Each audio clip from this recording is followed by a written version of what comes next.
نماز کا معاملہ جو ہے وہ پہلے کیوں نہیں آیا؟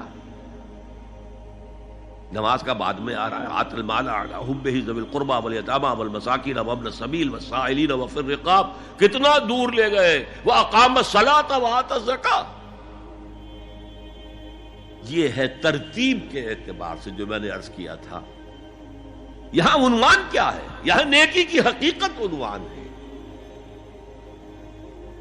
اس کی روح ایمان ہے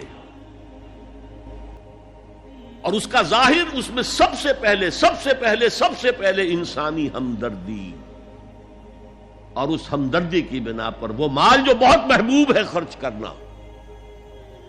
درد دل کے واسطے پیدا کیا انسان کو، ورنہ طاعت کے لیے کچھ کم نہ تھے کروبیاں.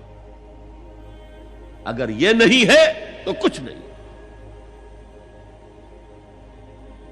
حضور نے فرمایا من یحرم الرفق فقد حرم الخیر کلہ. جو شخص دل کی نرمی سے محروم ہو گیا وہ کل کے کل خیر سے محروم ہو گیا. کسی کو دکھ میں دیکھو اور اس پوزیشن میں ہو کہ تم اس کا کوئی مداوع کر سکو اور نہ کرو، پھر تم چاہے مفسر ہو، محدث ہو، نیک نہیں ہو. تم عابد ہو سکتے ہو، زاہد ہو سکتے ہو، تم مفسر ہو سکتے ہو، محدث، نیک نہیں ہو سکتے. من یحرم الرفق، رفق کہتے ہیں نرمی. رفیق ہمارا ساتھی، دمساز. ظاہر بات ہے آپ کو دکھ ہوگا، آپ کے رفیق جو ہے اس کے اپنے دل میں محسوس کرے گا آپ کے درد کو. ہمدرد کسے کہتے ہیں؟ ہمدرد، ان کا درد مشترک ہے. ہم عصر ایک زمانے کے لوگ، ہم جماعت ایک جماعت میں پڑھنے والے، ہم درد. خنجر چلے کسی پہ تڑپتے ہیں ہم امیر، سارے جہاں کا درد ہماری جگر میں ہے.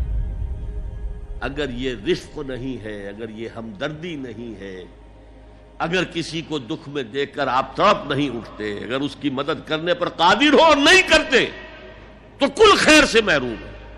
پڑھے جاؤ نمازیں اور تہجدیں، کچھ حاصل نہیں ہو. اس پر جو آخری آیت قرآن کی ہے، لن تنالوا البر حتى تنفقوا مما تحبون، اس سے زیادہ کیٹیگوریکل سٹیٹمنٹ اور کیا چاہیے. لن کے ساتھ جو نفی ہوتی ہے فعل مضارع میں، انتہائی مؤکد. ہرگز نہیں پہنچ سکتے نیکی کے مقام کو جب تک کہ خرچ نہ کرو ان میں سے جو چیزیں تمہیں پسند ہیں. قمیض پھٹ گئی ہے، بوسیدہ دے دو کسی کو، یہ نہیں ہے خیرات و صدقات، بلکہ جو تمہیں محبوب ہو. لن تنالوا البر، بر کے مقام تک نہیں پہنچ سکتے. پھر میں کہہ رہا ہوں عابد ہو سکتے ہو، زاہد ہو سکتے ہو، علم کا معاملہ ہے، محدث ہو سکتے ہو، مفسر ہو سکتے ہو، فقیہ ہو سکتے ہو، مفتی ہو سکتے ہو، سب کچھ ہو سکتے ہو. قرآن مجید کی روح سے نیک نہیں کہلا سکتے. وآت المال علی حبہ. اب اس میں جو ترتیب میں نے کہا تھا، الاقرب فالاقرب، الاقرب فالاقرب، سب سے پہلے ذوی القربیٰ. اور اس میں اکثر و بیشتر ہم سے کوتاہی ہوتی ہے. دور دراز کے لوگوں کے ساتھ نیکی ہو رہی ہے. سگے بھائی کی بیوہ اور یتیم بچے جو ہیں وہ محروم ہیں. انہوں نے اس وقت یہ کر دیا تھا، یہ کر دیا تھا. ظاہر بات ہے کہ رشتہ داروں سے تو شکایتیں ہوتی ہیں. یہ تو ہمیشہ ہمارے مخالف رہے جی، ان کی ہم کیسے مدد کریں. اگر تو اللہ کے لیے دینا ہے تو پہلا حق ان کا ہے. من احب للہ وابغض للہ واعطى للہ ومنع للہ. اللہ کے لیے دیا ہے اگر، تو اپنے اس نفس کے جو انتقام کا جذبہ ہے اس کو کچلو، اور جس کا سب سے پہلا حق ہے اس کو پہنچاؤ. حق بحقدار رسید. ذوی القربى والیتامى، جو بے سہارا رہ گئے، باپ کا سایہ نہ رہا. والمساکین، مساکین کسے کہتے ہیں؟ مسکنت کہتے ہیں کم ہمتی. آپ کو معلوم ہے آج کل ایک مرض کہلاتا ہے نیورستھینیا.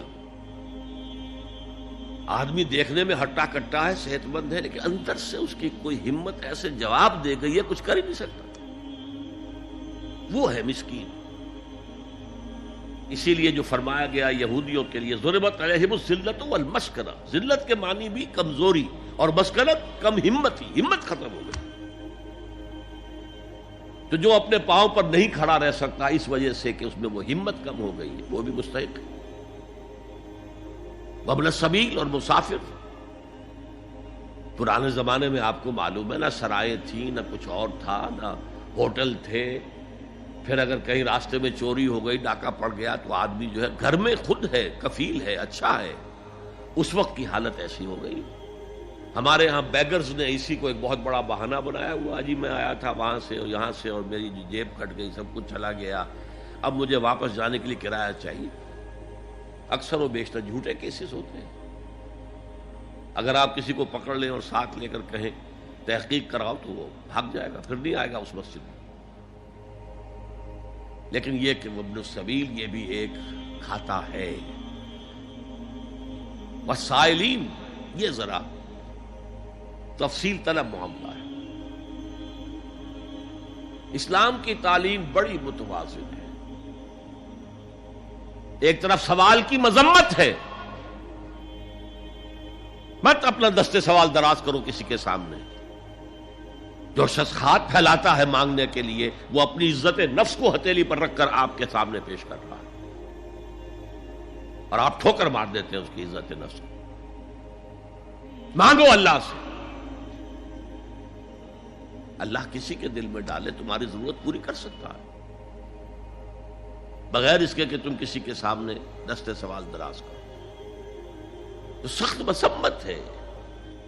اور خاص طور پر بیگری جو ایک انسٹیٹیوشن بن گیا ہے، ایک پیشہ بن گیا ہے، وہ تو اسلام کی تعلیمات کے منافی ہے. اور جس طرح کی ہم خیرات بانٹتے ہیں، 5 روپے کا نوٹ دے رہے ہیں مانگنے والوں کو مسجدوں کے باہر، سمجھ رہے ہیں ہم نے حاتم طائی کی خبر کو لات مار دی، حالانکہ حقیقت میں آپ انسٹیٹیوشن آف بیگری کو سپورٹ کر رہے ہیں.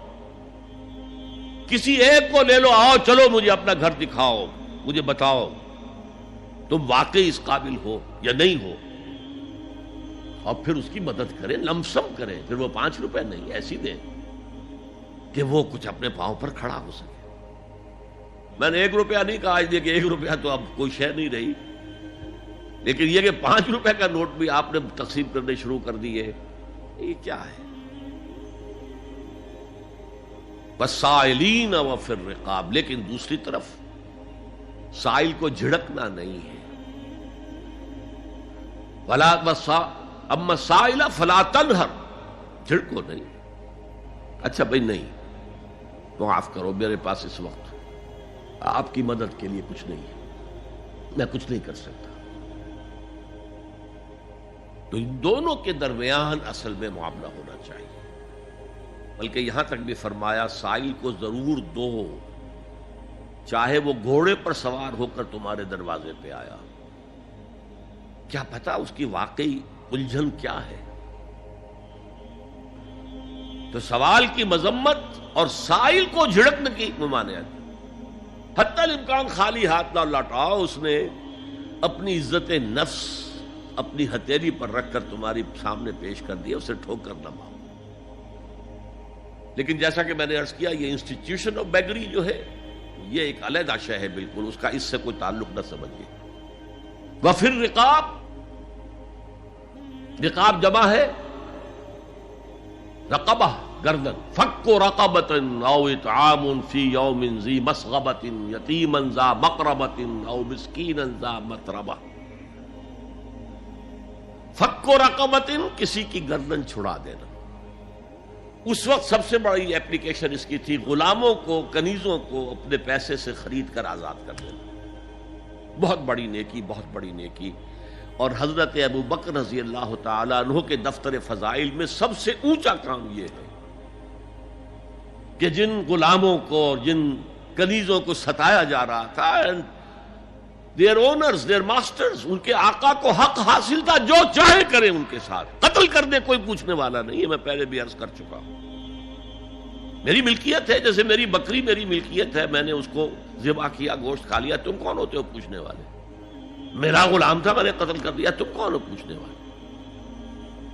ان کو حضرت ابو بکر نے خرید کر آزاد کیا اور منہ مانگے دام دیے. حضرت بلال کے لیے امیہ ابن خلف نے اتنی بڑی رقم مانگی، حضرت ابو بکر نے کہا ٹھیک ہے لو۔ باپ نے کہا بھی ابو قحافہ نے، ابو بکر کو کوئی غلام خریدنا ہی تھا تو کوئی طاقتور آدمی جو کام آ سکے کہیں، اس کو خریدنا چاہیے۔ مجھے کیا پتا ابو بکر کس لیے خرید رہا اور کس کے لیے خرید رہا ہے۔ آج کے دور میں اس کی اپلیکیشن ہوگی، کوئی شخص جو ہے اگر قرض میں اس طرح جکڑا جائے کہ لاکھ ہاتھ پاؤں مارے نکل نہیں سکتا، اس کو کوئی لمپ سم مدد دے کر اس قابل کیا جائے کہ وہ پھر اپنے پاؤں پر کھڑا ہو جائے، یہ نہیں کہ اسے آپ ہر مہینے کچھ رقم دیتے رہے مینٹیننس کے لیے، نہیں۔